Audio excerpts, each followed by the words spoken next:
वर्ष 2024 धीरे धीरे अपने अंतिम पड़ाव की तरफ चल पड़ा है और इसके साथ ही वर्ष 2025 की पदचाप हमें सुनाई देने लगी है। और इस पदचाप के साथ साथ भिन्न भिन्न कॉर्नर से बहुत सारी नकारात्मक बातें, चाहे वो सरकार को लेकर हो, वैश्विक परिदृश्य में भारत की चर्चा की बात हो, या फिर विश्व की बात हो, अर्थ की बात हो, या फिर वैयक्तिक बात हो, तमाम नकारात्मक बातें 2025 के साथ जुड़ी हुई आनी शुरू हो गई हैं। तो मेरा कहना सिर्फ इतना होगा कि वर्ष 2025 एक ऐसा वर्ष होने वाला है जो बहुत ही संवेदनशील वर्ष होने वाला है। और इस संवेदनशीलता को यदि हम थोड़ा सा विस्तार दे दें, थोड़ी सी अपनी दृष्टि बदल लें, तो संवेदना, दूसरे की वेदना को भी यदि हम स्वयं की वेदना समझने लगे तो पूरी की पूरी मतलब परिस्थिति ही बदल जाएगी। जो भी नकारात्मकता है वो सकारात्मक हो सकती है। तो 2025 एक ऐसा वर्ष रहने वाला है जो हमारा दृष्टिकोण बदलने का वर्ष रहेगा। चीज़ों को यदि हम नई दृष्टि से देखेंगे तो हमारे लिए एक नई शुरुआत करने वाला वर्ष होने वाला है। हाँ, जब संवेदनशीलता की बात मैंने की है वह इस आधार पे की है कि वराहमिहिर कुछ योगों की बात करते हैं, ग्रहों के आधार पर बनने वाले युति, और खासकर उसमें शनि, मंगल और सूर्य के साथ बनने वाले अन्य ग्रहों का जो संबंध है उसकी बात करते हुए वराहमिहिर अराजक, हिंसक, उस तरह की बहुत सारी बातें को करते हैं। लेकिन शनि, मंगल और सूर्य की एक खास कोणीय स्थिति की बात करते हैं। तो 2025 एक ऐसा वर्ष होने वाला है जिसमें शनि और मंगल के साथ सूर्य उस कोणीय स्थिति में नहीं जा रहा है। मतलब स्थितियां कितनी भी संवेदनशील होंगी, कितनी भी कहिए कि कमजोर होंगी, लेकिन वह नियंत्रित कर ली जाएंगी, वह अनियंत्रित नहीं होंगी। यह एक शुभ संकेत है। अब इसके साथ हम लोग दो और बातों को जानेंगे कि देश और दुनिया के मौसम के मिजाज के बारे में थोड़ा सा जानते हुए हम लोग मेष से मीन राशि पर्यंत लोगों के लिए यह वर्ष क्या संकेत दे रहा है और उसके लिए कौन से रिमेडियल एस्पेक्ट की तरफ इशारा कर रहा है कि हमें कौन कौन से उपाय करने चाहिए, इसकी बात करेंगे। नमस्कार, मैं कृष्णा। आइए सबसे पहले देश और दुनिया के मौसम के मिजाज की बात कर लेते हैं। तो 2025 में मार्च का जो अंतिम सप्ताह है और अप्रैल का 10 अप्रैल तक, ये जो 17 दिनों का समय है, इसको लेकर वराहमिहिर कहते हैं कि बाकी ग्रहों के साथ जल तत्व राशि में जो यह युति हो रही है उस समय वो साइक्लोन और टर्नेडो की बात करते हुए सुनामी की तरफ संकेत करते हैं और कहते हैं कि हवाएं इतनी तीव्र गति से बहती हैं कि उनमें पर्वत के शिखर को भी तोड़ देने की क्षमता होती है। तो मौसम वैज्ञानिक से अपील मेरा देश के या देश के बाहर है उनसे भी, क्योंकि वो 24/7 डाटा बेस्ड काम करते हैं, तो वो देख सकते हैं कि यह जो इनपुट आ रहा है उसको अपने फैक्ट के साथ मिलाकर चेक कर सकते हैं और समय रहते बचावकारी और कल्याणकारी उपाय किए जा सकते हैं। क्योंकि जब स्थान की तरफ संकेत करते हैं वराहमिहिर तो देश के भीतर, देश का उत्तर और देश का पूर्वी भाग, उसकी तरफ इशारा करते हैं, और देश के बाहर फिर वो मतलब अखंड भारत की बात हो रही है यहाँ पर, और देश के बाहर फिर वो बात करते हैं अमेरिका या फिर रोम्बस आइलैंड, नीदरलैंड, यूरोपियन कंट्रीज, उसकी तरफ इशारा करते हैं। तो इसके ऊपर इस पर एक शोध किए जाने की ज़रूरत है समय रहते। और दूसरी फिर प्राकृतिक आपदा की बात करते हुए जिस तरह के ग्रहों के योग एक निर्मिति की बात ज्योतिष शास्त्र करता है, मतलब वो अगस्त माह के 7 अगस्त से 13 अगस्त के बीच कुछ उस तरीके से ग्रहों के योग बन रहे हैं। अब हम लोग व्यक्तिक प्रभाव पर आ जाएं। मेष से लेकर मीन पर्यंत लोगों के लिए क्या कह रहा है।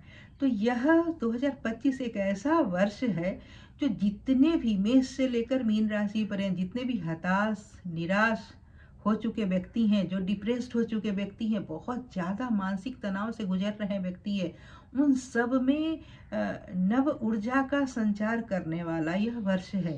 क्योंकि जो शनि, सूर्य और मंगल संवेदनशील एक समय का निर्माण कर रहा है ना, वही शनि, सूर्य और मंगल जब एक खास उस तरीके से जुड़ना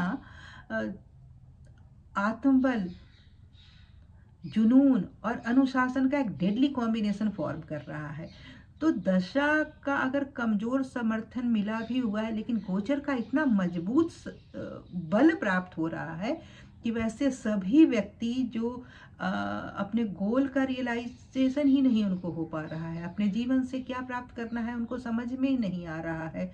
अब उनको मतलब बहुत सारे विकल्प वो अपने सामने रखे हैं कि ये ABCD ऐसा करके कि मैं ये सब कर लूँगा, लेकिन उसमें सही विकल्प वो रख ही नहीं पा रहे हैं। चारों के चारों विकल्प ही गलत है। अपनी जो उनकी क्षमता है उसके हिसाब से उसकी पहचान करके वो विकल्प ही उनके पास नहीं। तो इन सब की पहचान इस वर्ष उनकी होने वाली है। तो अपना पूरा प्रयास वो इसकी तरफ लगा दें, क्योंकि एक नई बिगनिंग, एक नई शुरुआत का वर्ष होने वाला है। स्वयं के आत्मविश्वास को प्राप्त करने वाला वर्ष रहने वाला है और गोल रियलाइजेशन का वर्ष रहने वाला है। हर विश को के मैनिफेस्टेशन का वर्ष रहने वाला है। अब ये सब कैसे होगा, उसके लिए उपाय क्या? स्वयं का प्रयास तो करना ही, मतलब तप करना है, खूब निरंतर अभ्यास करना है, लेकिन उसके लिए साथ साथ दो चीज़ों को जोड़ लेना है।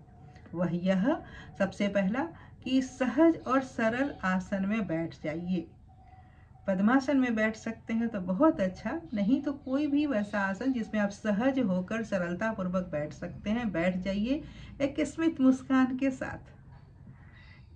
इस मुस्कान से ही पॉजिटिविटी का आपकी तरफ आकर्षण होना शुरू हो जाएगा और इसके साथ ही आप महामृत्युंजय मंत्र का जप कीजिए। अधिक दिनों की कोई सीमा नहीं है, लेकिन कम से कम 42 दिन। ओम त्र्यंबकम यजामहे सुगंधिम पुष्टिवर्धनम उर्वारुकमिव बंधनान् मृत्योर्मुक्षीयमामृतात्। यह क्या करेगा? यह आपको तमाम वैसे पास, चाहे वो हताशा का बंधन हो, निराशा का बंधन हो, तनाव का बंधन हो, या फिर जीवन को टाटा बाई कोई कर देने, वह जो आपको जकड़ता चला जा रहा है, यह सोच जो आपको जकड़ती चली जा रही है, उसका जकड़न हो, या फिर मतलब हर प्रकार के नैराश्य से निकालकर आपको वहाँ से मुक्त करके ले आने वाला यह मंत्र है। वहाँ से आपको निकाल कर ले आएगा।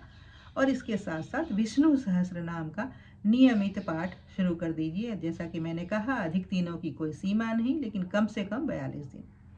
इन दोनों का करते ही विष्णु सहस्त्र नाम यदि शुरू में बहुत पूरा आप नहीं पढ़ सकिए तो शुरू में श्री राम राम रामेति रमे रामे मनोरमे सहस्र नाम तत्तुल्यम श्री राम नाम वरानने, इतना आप कीजिए। इसके साथ साथ अगर थोड़ा सा अगर वो भी कर ले, थोड़ा सा 4 लाइन, शांतागारं भुजंग शयनं पद्मनाभं सुरेशं विश्वधारं गगन सदृशं मेघवर्णं शुभांगं लक्ष्मीकांतं कमलनयनं योगिभिर्ध्यानगम्यं वंदे विष्णुं भवभयहरं सर्वलोकैकनाथं। इतना भी आप कर लीजिए। धीरे धीरे आप पूरा विष्णु सहस्रनाम पढ़ेंगे, लेकिन शुरुआत में अगर आप नहीं कर पा रहे तो इतना से भी शुरू कीजिए। आप देखेंगे कि किस प्रकार आपके हर प्रकार का नैराश्य आपके जीवन से दूर हो रहा है और 2025 में किस प्रकार आप बैक विथ अ बैंक। तो जब इतना अच्छा वर्ष आने वाला है तो हम सब का मन शिव संकल्पों से युक्त हो। इसी मंगल कामना के साथ नमस्कार।